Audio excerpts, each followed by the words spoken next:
ಇಡೀ ಕರ್ನಾಟಕದಲ್ಲಿ ಸಂಚಲನವನ್ನ ಉಂಟು ಮಾಡಿದಂತಹ ಕೇಸ್ ನೂರಾರು ಮಹಿಳೆಯರೊಂದಿಗೆ ಸರಸ ಸಲ್ಲಾಪಗಳನ್ನು ನಡೆಸಿದೆ. ಜೀವಾವಧಿ ಶಿಕ್ಷೆ ಘೋಷಣೆಯಾಗಿದೆ.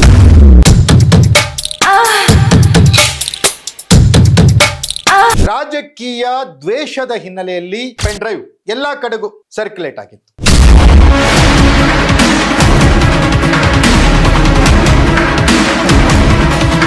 ಪ್ರಜ್ವಲ್ ಜೈಲ್ ಪಾಲಾಗ್ಲಿಕ್ಕೆ ಕುಮಾರಣ್ಣ ಕಾರಣ. ಏನೋ ಷಡ್ಯಂತ್ರ ಮಾಡಿ ಪ್ರಜ್ವಲ್ ಅವರನ್ನ ಜೈಲಿಗೆ ಹಾಕಿದ್ರು.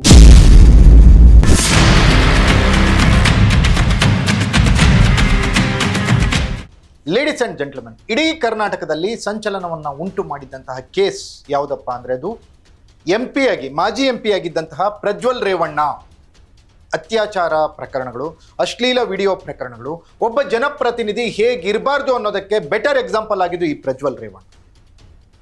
ತಾತ ಮಾಜಿ ಪ್ರಧಾನಮಂತ್ರಿ, ಚಿಕ್ಕಪ್ಪ 2 ಬಾರಿ ಮಾಜಿ ಮುಖ್ಯಮಂತ್ರಿ, ಅಪ್ಪ 3-4 ಬಾರಿ ಮಿನಿಸ್ಟರ್ ಆಗಿದ್ದಂಥವ್ರು, ತಾನು ಎಂಪಿ, ಚಿಕ್ಕಮ್ಮ MLA. ಇಂತಹ ದೊಡ್ಡ ಕುಟುಂಬದಲ್ಲಿ ಹುಟ್ಟಿದಂಥ ಪ್ರಜ್ವಲ್ ಮಾಡಬಾರದ ಕೆಲಸವನ್ನ ಮಾಡಿದ್ದ, ಪರಿಣಾಮ ಜೈಲ್ ಸೇರಿದ್ದ. ಈಗ ಇದಕ್ಕೆ ಸ್ಫೋಟಕವಾದಂಥ ತೀರು ಸಿಗ್ತಾ ಇದೆ. ಪ್ರಜ್ವಲ್ ಜೈಲ್ ಪಾಲಾಗಲಿಕ್ಕೆ ಕುಮಾರಣ್ಣ ಕಾರಣ. ಕುಮಾರಣ್ಣ ಏನೋ ಷಡ್ಯಂತ್ರ ಮಾಡಿ ಪ್ರಜ್ವಲ್ ಅವ್ರನ್ನ ಜೈಲಿಗೆ ಹಾಕಿದ್ರು ಅನ್ನುವಂಥ ಮಾತು. ಸತ್ಯಕ್ಕೆ ಎಷ್ಟು ಹತ್ತಿರದಲ್ಲಿವೆ ಈ ಆರೋಪ, ಈ ಮಾತುಗಳು ಗೊತ್ತಿಲ್ಲ. ಆದರೆ ಕಾಂಗ್ರೆಸ್ MLA ಕದ್ಲೂರ್ ಉದಯ್ ಹೇಳಿರುವಂತಹ ಹೇಳಿಕೆ JDSನಲ್ಲಿ ಸಂಚಲನವನ್ನು ಉಂಟು ಮಾಡಿದೆ. ಇಡೀ ರಾಜ್ಯದಲ್ಲಿ ವ್ಯಾಪಕವಾದಂತಹ ಟೀಕೆಗಳು, ಪರ ವಿರೋಧ ಚರ್ಚೆಗಳು ಹುಟ್ಟಾಗ್ತಾ ಇದ್ದಾವೆ. ಹಾಗಾದ್ರೆ ಪ್ರಜ್ವಲ್ ರೇವಣ್ಣ ಜೈಲ್ ಪಾಲಾಗೋದಕ್ಕೆ ಕುಮಾರಸ್ವಾಮಿ ಕಾರಣವಂತೆ ಹೌದಾ ಅಂದ್ರೆ ಈ ಫೋಕಸ್ ಟುಡೇನಲ್ಲಿ ನಿಮಗೆ ಉತ್ತರ ಸಿಗುತ್ತೆ. ನೆಲ ಜಲ ಭಾಷೆಗಾಗಿ ಪ್ರಾಮಾಣಿಕ ಪತ್ರಿಕೋದ್ಯಮ, ನಾನು ಹೇಮಂತ್.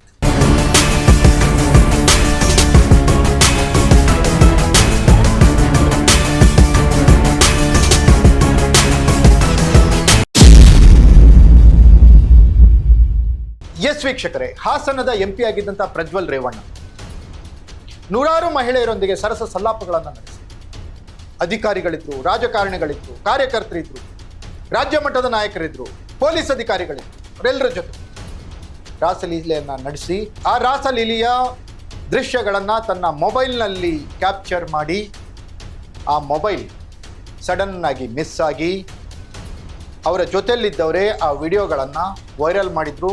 ಪೆನ್ ಡ್ರೈವ್ ಮುಖಾಂತರ ಯಾರ್ಯಾರಿಗೆ ಮುಟ್ಟಿಸ್ಬೇಕೋ ಅವರಿಗೆಲ್ಲ ಹೋಗಿ ಮುಟ್ಟಿಸಿ. ರಾಜಕೀಯ ದ್ವೇಷದ ಹಿನ್ನೆಲೆಯಲ್ಲಿ ಪ್ರಜ್ವಲ್ ಪೆನ್ ಡ್ರೈವ್ ಎಲ್ಲ ಕಡೆಗೂ ಬಿಸಿ ದೋಸೆ ಥರ ಸರ್ಕ್ಯುಲೇಟ್ ಆಗಿದೆ.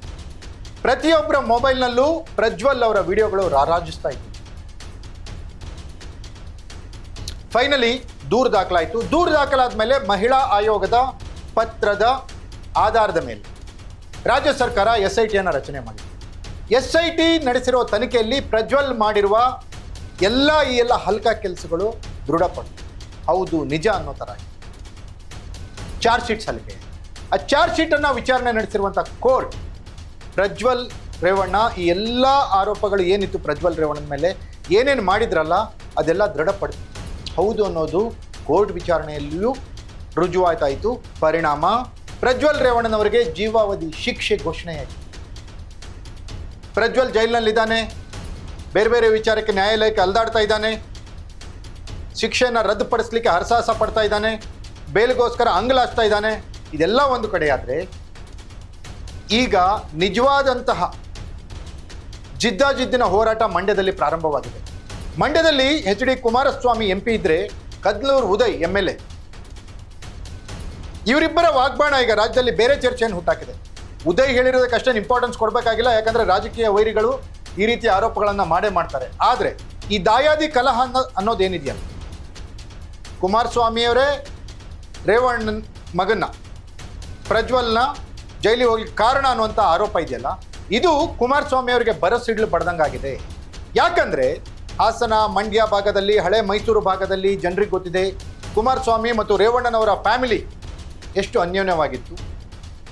ಅವರಿಬ್ಬರು ಅಣ್ಣ ತಮ್ಮ ಯಾವ ರೀತಿ ಇದ್ದರು, ಅವರಿಬ್ಬರ ಮಧ್ಯದಲ್ಲಿ ಶೀತಲ ಸಮರ ಎಷ್ಟಿತ್ತು, ಅವರಿಬ್ಬರ ಮಧ್ಯದಲ್ಲಿ ವಾಗ್ವಾದಗಳು ಹೇಗಿದ್ವು, ಅವರಿಬ್ಬರ ಮಧ್ಯದಲ್ಲಿ ಜಗಳಗಳು ಎಷ್ಟಾಗಿದ್ವು, ಆಸ್ತಿ ವಿಚಾರದಲ್ಲಿ ಅವರಿಬ್ಬರ ಮಧ್ಯದಲ್ಲಿ ಭಿನ್ನಾಭಿಪ್ರಾಯಗಳು ಎಷ್ಟಿದ್ವು, ಅಧಿಕಾರದ ವಿಚಾರದಲ್ಲಿ ಎಷ್ಟಿದ್ವು. ಈ ಕಡೆ ಅನಿತಕ್ಕ MLA ಆದರೆ ಈ ಕಡೆ ರೇವಣ್ಣನವರ ವೈಫ್ ಭವಾನಿ ಅವರು MLA ಆಗ್ಬೇಕಂತ ಹಠಕ್ಕೆ ಬಿದ್ದಿದ್ಯಾಕೆ? ಕುಟುಂಬದಲ್ಲಿ ಎಲ್ಲವೂ ಸರಿ ಇಲ್ಲ ದೇವೇಗೌಡರ ಕುಟುಂಬದಲ್ಲಿ ಅನ್ನೋದು ಎಲ್ರಿಗೂ ಗೊತ್ತಿರುವಂಥ ವಿಚಾರ. ಈಗ ಅದೇ ವಿಚಾರವನ್ನು ಇಟ್ಕೊಂಡು ಪ್ರಜ್ವಲ್ ಜೈಲಿಗೆ ಹೋಗ್ಲಿಕ್ಕೆ ಕುಮಾರಸ್ವಾಮಿ ಕಾರಣ ಅಂತ ಹೇಳೋದಿದೆಯಲ್ಲ, ಅದೆಷ್ಟು ಮಟ್ಟಿಗೆ ಸರಿ ಅಂತ JDS ಕಾರ್ಯಕರ್ತ ಕೇಳ್ತಾರೆ.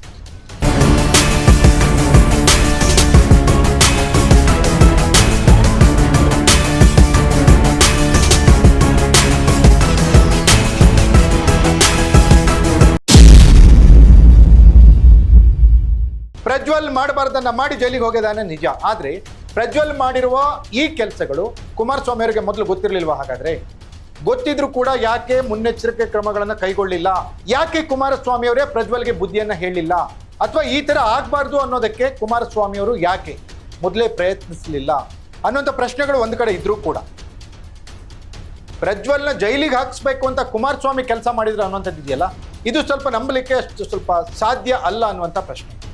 ಹೀಗಿದ್ದಾಗ HD ದೇವೇಗೌಡರು ಮನಸ್ಸು ಮಾಡಿದ್ರೆ ಪ್ರಜ್ವಲ್ ರೇವಣ್ಣ ಜೈಲಿಗೆ ಹೋಗೋದನ್ನು ತಪ್ಪಿಸ್ಬೋದಿತ್ತು ಅಂತ ಹೇಳೋದಿದೆಯಲ್ಲ, ಅದು ನಿಜವಾಗ್ಲೂ ಬಾಲಿಶ. ಯಾಕಂದ್ರೆ ಯಾರೇ ಮಾಡಿದ್ರು ತಪ್ಪೇ.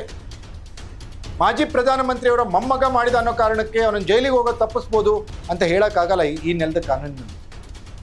ಹಾಗಾಗಿ ಪ್ರಜ್ವಲ್ ರೇವಣ್ಣ ಮಾಡಬಾರ್ದನ್ನ ಮಾಡಿ ಜೈಲಿಗೆ ಹೋಗಿದ್ದಾನೆ.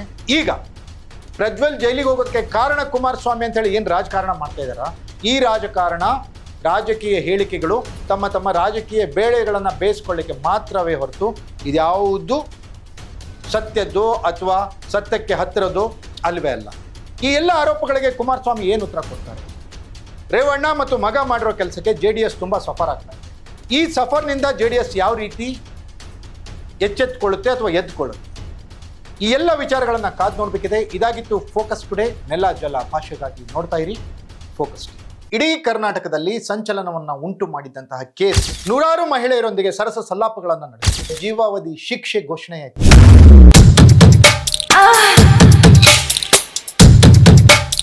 ರಾಜಕೀಯ ದ್ವೇಷದ ಹಿನ್ನೆಲೆಯಲ್ಲಿ ಪೆನ್ ಡ್ರೈವ್ ಎಲ್ಲಾ ಕಡೆಗೂ ಸರ್ಕ್ಯುಲೇಟ್ ಆಗಿತ್ತು.